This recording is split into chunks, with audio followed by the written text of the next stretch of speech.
Welcome back to the Champions Podcast. We're glad to have you with us today.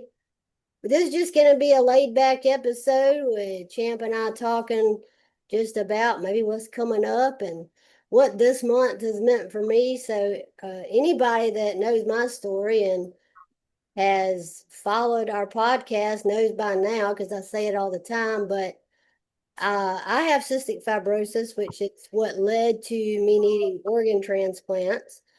And so in 2012, I got my first double lung transplant. In 2020, I got my second double lung transplant. And in 2025, I got my kidney transplant.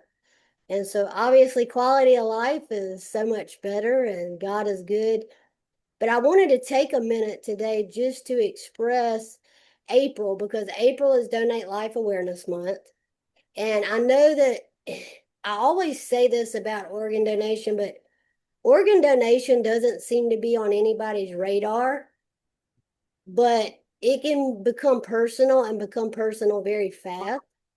And so, whether that's for a recipient or a donor family or a donor, like it becomes personal very fast.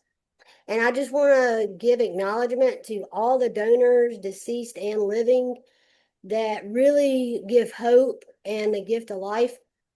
So for me, April is my 1 year. So we went to the concert we spoke about a couple episodes ago.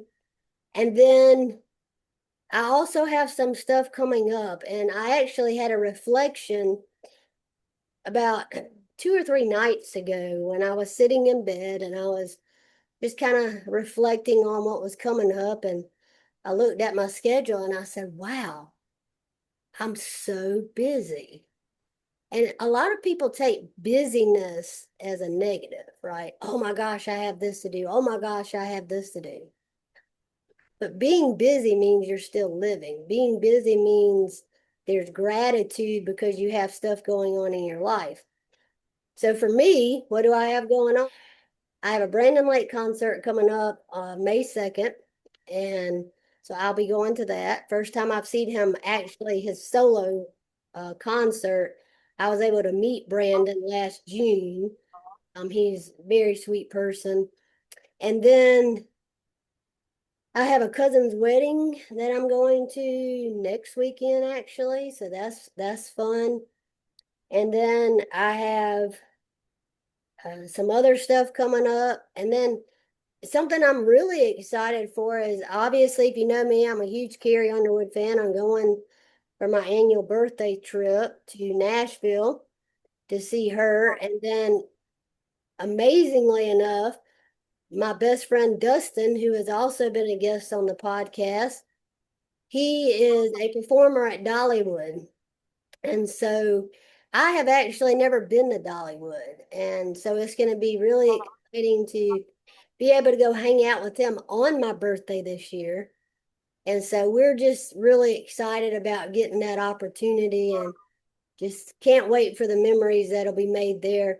And so as I'm rambling here, I want to wrap up what this means because I live with so much gratitude. And that doesn't mean I don't have tough days. Everyone does. I deal with things that most people don't have to, right? But living with gratitude is just such a thrilling thing. I have gratitude for getting up in the morning. Maybe it's playing with my dogs or swimming or whatever it may be. I have gratitude just for life itself. And so I would not be here without God, obviously, but organ donation. And so I wanted to ask Champ this question because Champ has known me since we were obviously out the womb, as I say. Champ, what has it been for you to just kind of watch firsthand? Because some people may not know this, but when I was trying to get a living donor, I had so many people come forward to try to test.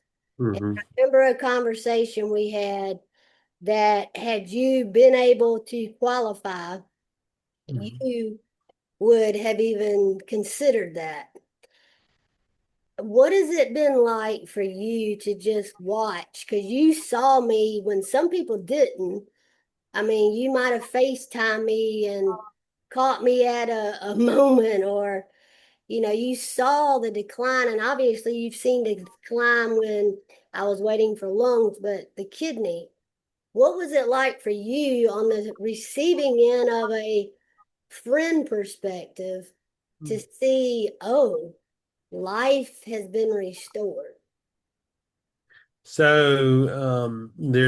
a couple of things to go back to that I wanted to possibly get on the registry to donate, and still am an organ donor.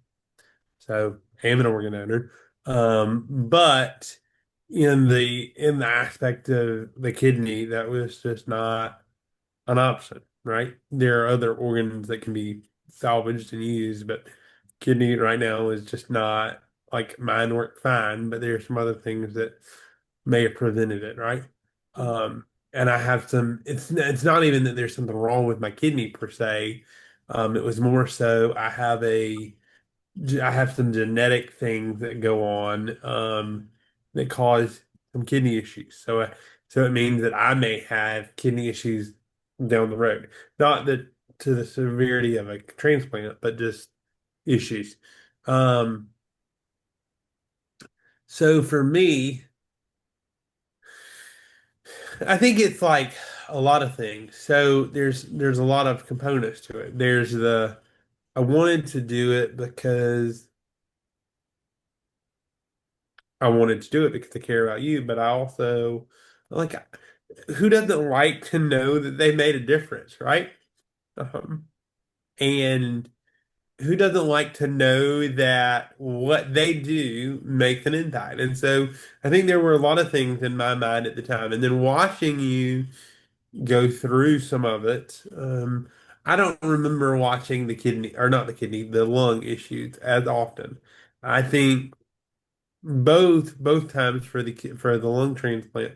Like, I think right up to it, um, there was some things I was seeing, but like, I really wasn't paying attention, and we're being blunt here. I Yeah. wasn't paying attention to your story as often in both the lung issues because I was either off to school or away in Kentucky for seminary. And so I really wasn't watching that. Hold on. And so when we started the podcast up again for the second or for the first go round, we kind of did it and then life just happened and then we stopped.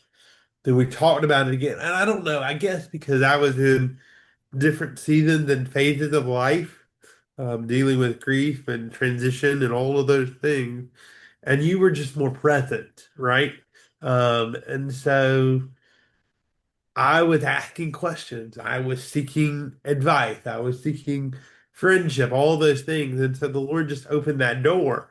And so as I watched you kind of deteriorate your quality of life, I remember, and Heather, I'm gonna be honest, I remember the thing that really struck me often was the inflammation and the swelling, right? Um, and by this point, you were on dialysis. Mhm. And that was kind of like, and I'm not a medical genius, but I like to ask questions. And so I would ask, like, how much longer do you have before it's too late? Or how far can we go? Because I'm all about pushing the mark, right? Pushing it as far as we can go until we really have to do something. Um, and I don't know. I think the Lord opened our eyes to be able to grow closer again. We're in a different season of life, different stages of life. And so watching you kind of lose your joy and me being the overly optimistic person that I am, you're more the realist. I'm the extreme optimist. Okay. So everything could be going to pot, and I'd sit there and say, "Oh, it's good. It's okay. Like, it's great. It's fine. It's wonderful." You would say, "No, this is tough. This is terrible." Not in a demeaning way, but you would focus on this is a reality. and I would try to kind of negate that some. And And so I think watching you I want to add this in those, because when we say, oh, she said it's tough, I want to clarify something really quick. yeah, People have to understand the magnitude of that statement because when you live with cystic fibrosis and you've been through two double lung transplants and near death several times, and you're saying, wow, I don't like if this is gonna be the end. This is mm, tough. The gravity of that saying this is bad. Like literally. mm, mm. And I think that a lot of times we don't recognize if we haven't walked in those shoes, we don't recognize as you say, the magnitude of the struggle, right? So I don't know. Yes, I live with cerebral palsy, Mm, but I don't know what it's like to not be able to breathe. I don't know what it's like to not be able to eat whatever I want to eat. I mean, come on now, let's talk. I just said before we jumped on that I don't know those things, right? I have, there are so many things that I want that I don't have that we sit here and we think they have it. We do this, we do this whole thing with comparison, right? Comparison. What is comparison? Comparison is the thief of joy, right? Comparison is the thief of joy. And so you and I have to realize every single person who listens to this, and I pray that this one kind of hits some people. Do not, whatever you do, do not compare yourself because in that comparison, you don't know what the story is. You may say that you could walk that road differently. You wouldn't do that. You wouldn't act like that. You would have greater joy. You would do this. You would do that. Let's go back to the Easter story, shall we? Okay, we read books. Well, if I went through this, I'd respond differently. Whoa, no. mhm. You may respond differently, but you're a different person. And so I had to recognize that, right? I had to recognize that with you several times.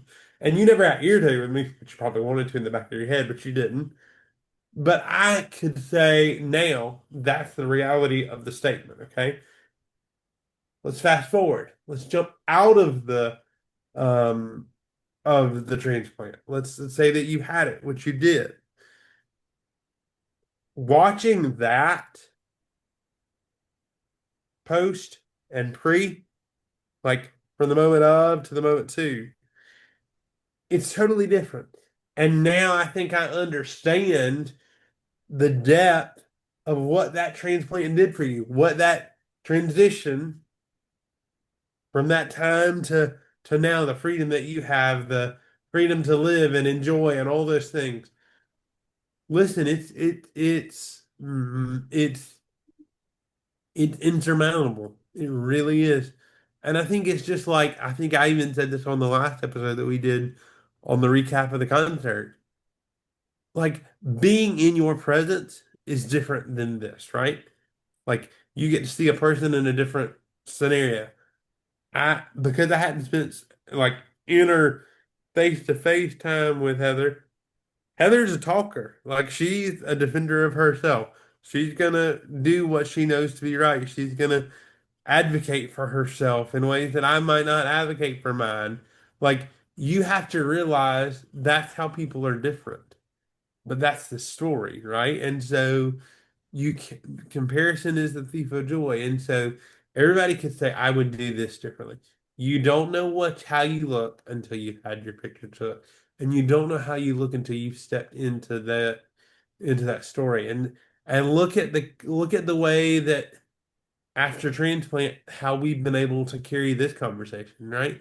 The people that we've been able to interact with, the people that we've been able to have conversations with on the podcast, off the podcast. Um, And the way just your joy, you talk about gratitude so much, your joy has exploded. And that's just out of a heart of gratitude, gratefulness, and appreciation for the gift of life.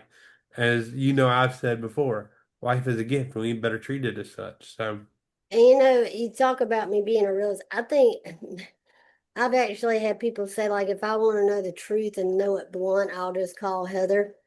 And it's because I've never had something sugar coated because they couldn't, like, right? They couldn't sugarcoat it.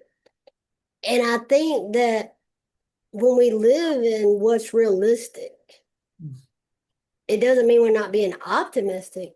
But even like when I talk about when I advocate for organ donation, I'm like, hey, you really don't need to be smoking. You don't need to be vaping. You don't need to be doing this. You don't need to be drinking energy drinks. You don't need to be doing this. First of all, I've never done those things. And that's why I make it clear that it's because of CF that I've had to have organ transplants. mm, And I'm not coming on here to try to say like, oh, I'm pointing fingers at this person and this person and this person for making a mistake in their life. No.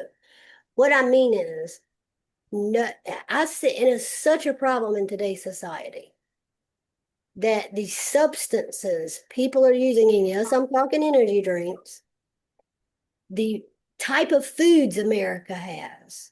mm, People have no idea the poison is putting in their body. And they're in denial. They're in defense. They say, "Oh, it won't happen to me. I'm doing it, and it hadn't happened." This is why I say it. I want everyone to have their organs as long as possible. Just because I had a transplant, don't mean I have it easy. Yes, it's a beautiful road, but it doesn't make it easy. mm, But the reason is I'm so hard on it. I don't want anybody to have to go on dialysis. I mm, don't want someone to have to go through lung failure. Now, yeah, my lung failure was because of CF and then chronic rejection, not at a fault of my own, but it just what happens. And I don't want to see anybody have to go through that. People have, like, we make it look okay, but dialysis was just something out of this world. I mean, and so when mom and I were talking about the schedule, I said, well, at least we're not doing dialysis. Like at least we can say, okay, yeah, we're busy, but this is a good busy. this is life. This is And so, living. um, and so, yeah, I know people might think, oh, here she goes on her little speech about this, this, and this, and this. No, I'm really serious that I hope anybody listening really thinks about it because no one is out the woods. No one is. And I really don't want to see someone have a chance and have to go through what I have. Um, but I say that I'm so thankful that the Lord has guided me through what I've gone through. And so, in awareness of Organ Donation Month, I am immensely grateful for the strangers who saved my life. They didn't know who I was. I don't know who they are. I don't know their political affiliation. I don't know their religion. I don't know their favorite color. I don't know their gender. I don't know their name. I don't even know what state they were from. But I do know one thing. They chose yes, and they saved not only my life, but so many other people's lives. And that is what the power of organ donation has. And what a gift that God made it where we could save people like that and help. Mm, And so, not to be on my soapbox today, but I'm so passionate about because I've been personally affected. I have so many friends of mine that's been personally affected. And I think, man, if organ donation didn't exist, I'd be toast a long time ago. And so I really want to say that I know that my organ donor family is not listening to this podcast because they don't know. They know I've written them letters, but obviously they have not, accepted that contact. If they never do, that's okay. But if they decide one day they want to, I'm totally open to that. But it doesn't change how I feel. It's a special feeling to know that there's someone inside of you that you don't know that has given you more than you can put into words. And that even though I don't know them, I feel them, I acknowledge them every single day, I honor them in the way I live. And I'm, like I said, immensely grateful for all my blessings. And I want to end today's episode with just saying, whoever supports organ donation, we thank you. If you are interested in being a living donor, you can do those ways, but you can also make sure you say yes to being an organ donor when your time on this earth is up. And like I said, I